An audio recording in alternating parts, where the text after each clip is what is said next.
So following on from last week's discussion about do you need to develop strength or skill, I had another interesting chat with a colleague, my mentor Thomas Lamb from Fitz Toronto, and we were talking about some of the more popular exercise fads, I suppose, in a way you'd say at the moment, between like your movement-based culture, your animal style training where you're doing all your bear crawls and your gorilla things,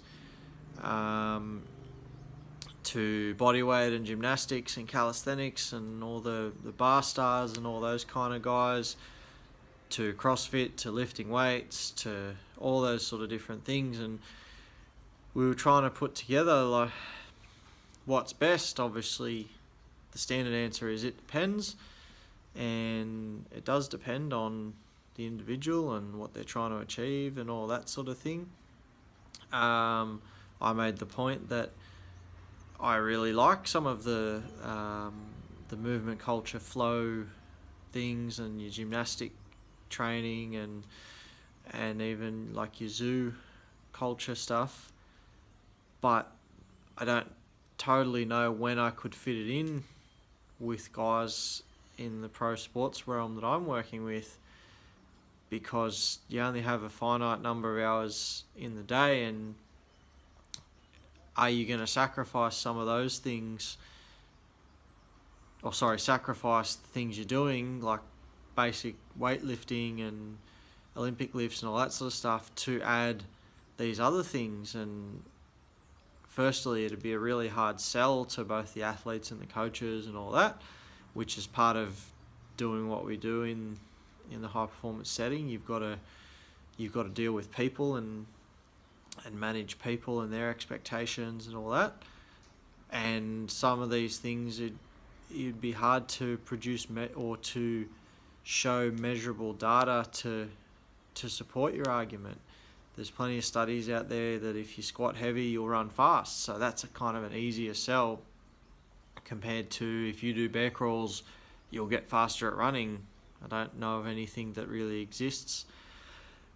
on that side of things. And the conversation kept going back and forth, and eventually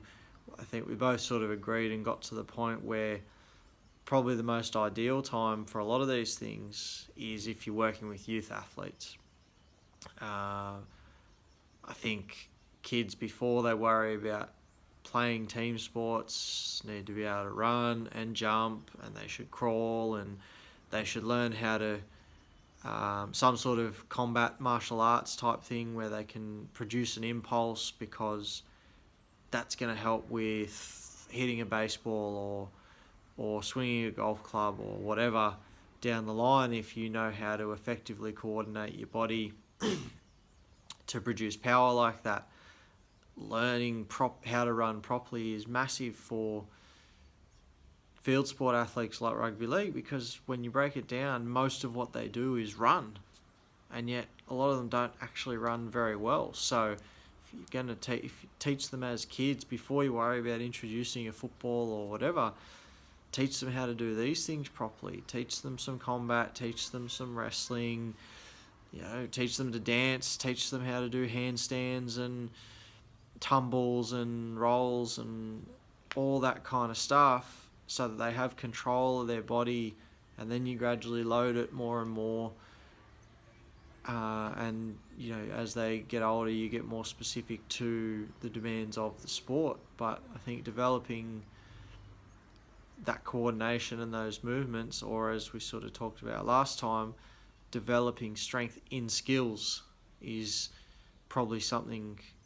that kids really need more of before they worry about strength or skill, as we talked about last week. And I think if you deal with that stuff, if you're dealing with youth athletes, if we tick that box when they're young and they don't know any other way to do things, then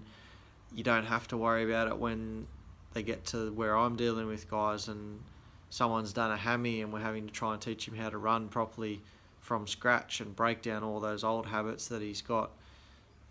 So I think there's definitely a place for all of these different training cultures that are popular at the moment. I personally think the best place for a lot of them, not the only place, but I think the most convenient place